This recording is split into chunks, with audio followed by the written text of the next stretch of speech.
Présenter un travail en public avec éloquence, précision, clarté, conviction et enthousiasme est la première marque du génie en société. Mesdames et messieurs, chers amis, bonjour, bonsoir, bienvenue. Très heureux de vous accueillir sur Prof Kerven, la formule kervenienne.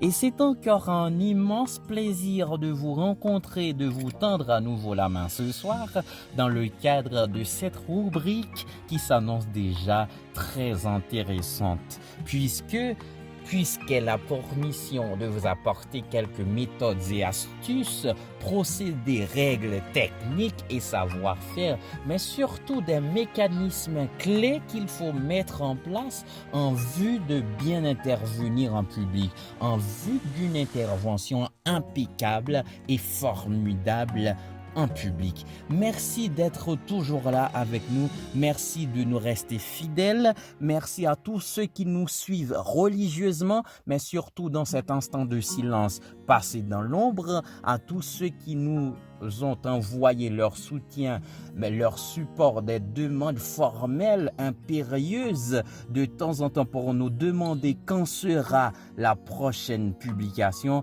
Cela nous tient vraiment à cœur.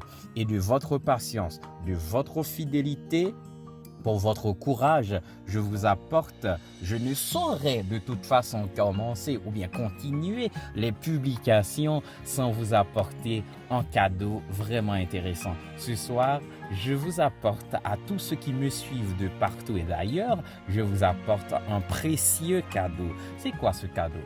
Ce cadeau, je vous l'apporte en fonction des différentes questions qui se posent dans un esprit de doute. Le doute est immense et imminent. Et il y a l'incertitude qui s'aplanit sur la tête ou bien dans les esprits de nos super branchés, de nos inconditionnels fans, en se demandant: est-ce que j'aurai la possibilité, mais vraiment, de prendre parole avec aisance et assurance en public? D'aucuns se demandent, est-ce que j'aurai la faculté de parler devant un public et avec aisance, quelle que soit sa taille? D'autres se demandent, est-ce que j'aurai la possibilité de parler efficacement le français? Et d'autres se demandent, est-ce que j'aurai l'élégance oratoire dans mes interventions en public? À toutes ces questions qui se posent, je vous apporte la solution. Et c'est la solution, mon cadeau pour vous ce soir. Mes chers amis, je vous apporte et je vous présente Maurice Communication. Maurice Communication est une école qui forme des journalistes, des présentateurs radiophoniques et télévisés, des animateurs, des communicateurs, des sonorisateurs, etc., des entrepreneurs. Vous savez, je vous présente cette école parce que le tri ou bien le choix était difficile de vous sortir le meilleur ou bien la meilleure parmi les meilleurs. Vous savez, Maurice Communication est au sommet de la pyramide de la formation dans ces domaines cités et dans le cadre de cette rubrique.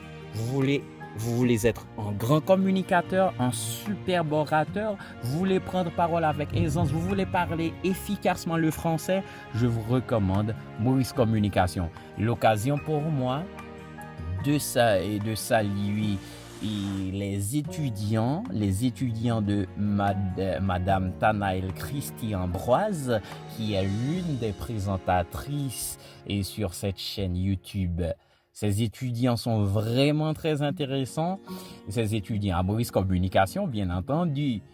Et ils se demandent, mais surtout, ils se demandent quand sera la prochaine publication, quand est-ce que nous aurons une publication sur la chaîne. Ah ben voilà, c'est fait aujourd'hui. Ce soir, je vous apporte cette publication.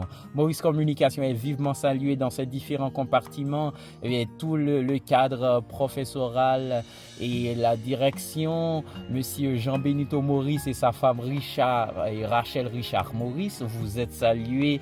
Tous les membres de la direction, les étudiants, merci et merci de soutenir ce travail. Et Jacques Maurice, merci d'être avec nous. Je salue Monsieur Castelli, qui est un fan inconditionnel de ce grand travail. Merci à tous ceux qui sont avec nous. Et je vous apporte Maurice Communication qui se trouve à Delma 56, dos de l'Épidore. Merci de passer nous voir, de passer voir Maurice Communication et pour arranger votre bouche, mais vraiment pour vous guider dans vos manières d'intervenir en public pendant que vous nous suivez à la lettre dans les différentes méthodes que nous vous communiquons sur la chaîne YouTube. Je vous attends, mes chers amis. Soyez édifiés avec Maurice Communication et avec Prof Kerven, la formule kervenienne. Bienvenue à notre chaîne YouTube. Bienvenue à Maurice Communication.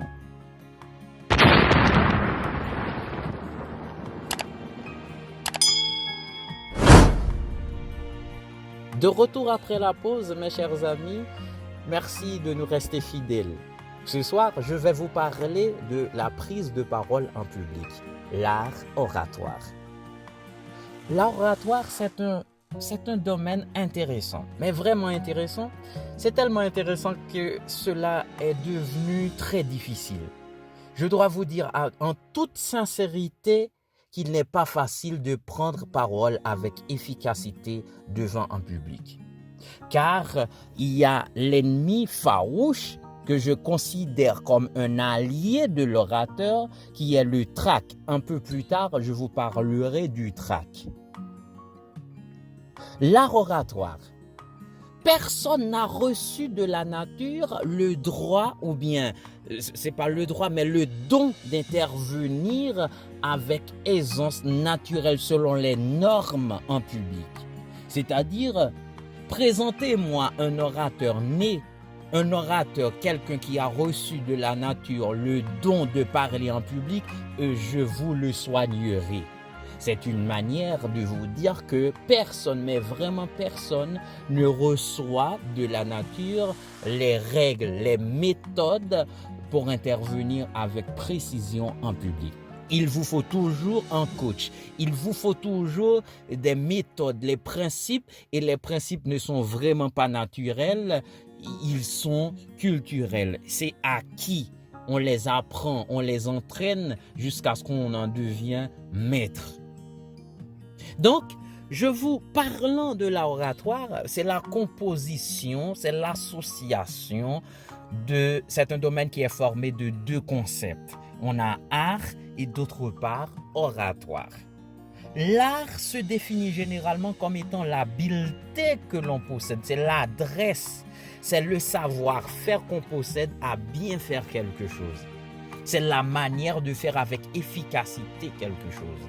C'est comme je prends toujours à titre d'exemple un musicien qui travaille ses gammes dans le noir, qui passe des notes intéressantes dans le noir. Ça devient un art parce que le musicien n'a pas besoin de la clarté, de la lumière pour travailler ses notes, ses gammes.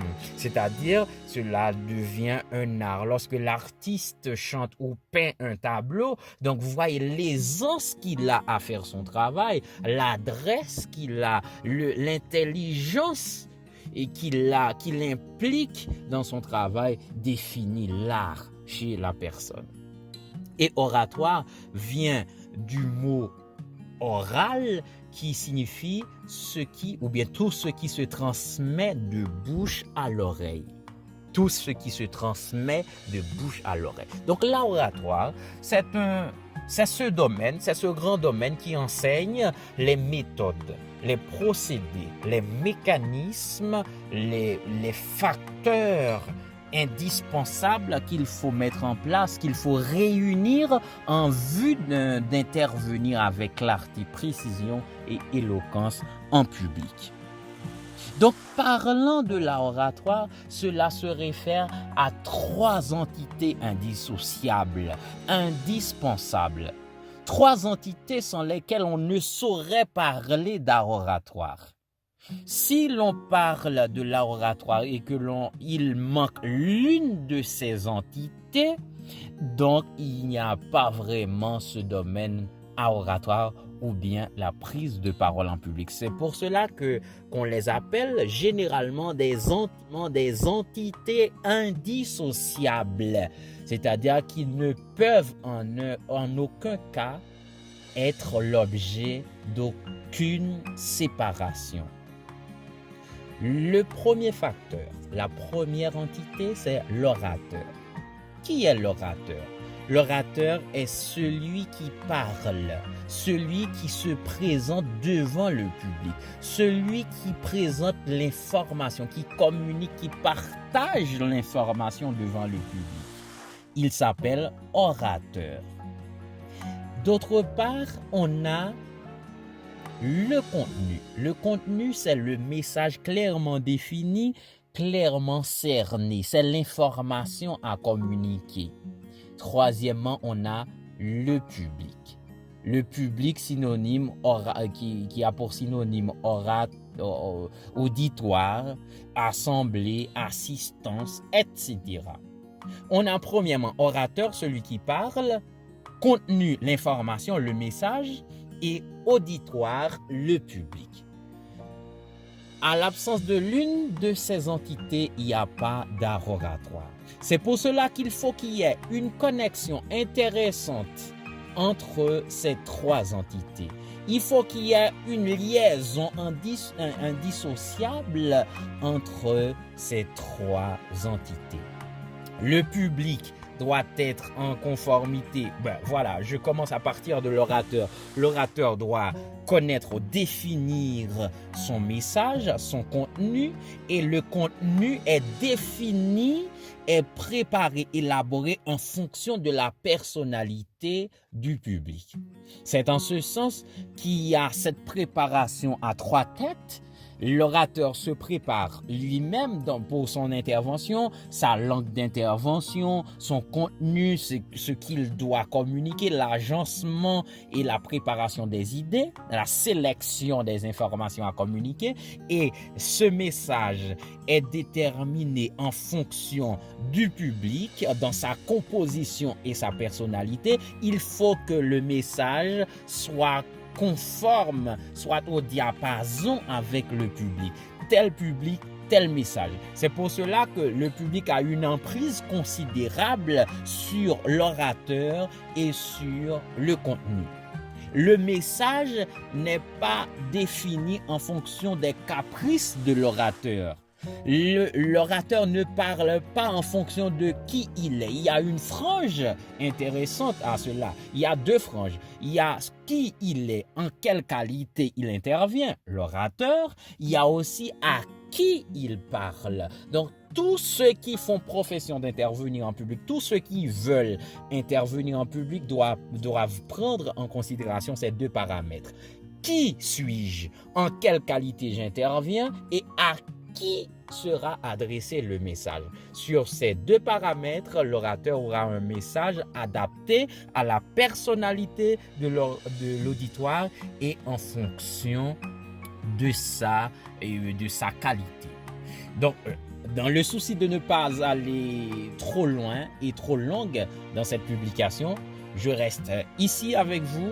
Dans cette semaine même, vous aurez encore les obligations d'un orateur.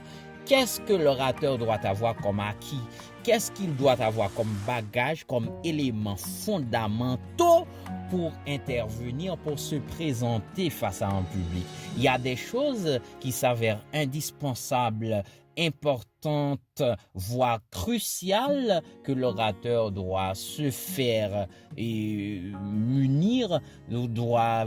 Ces choses doivent être le bâton ou bien le cheval de bataille de l'orateur pour présenter quelque chose en public.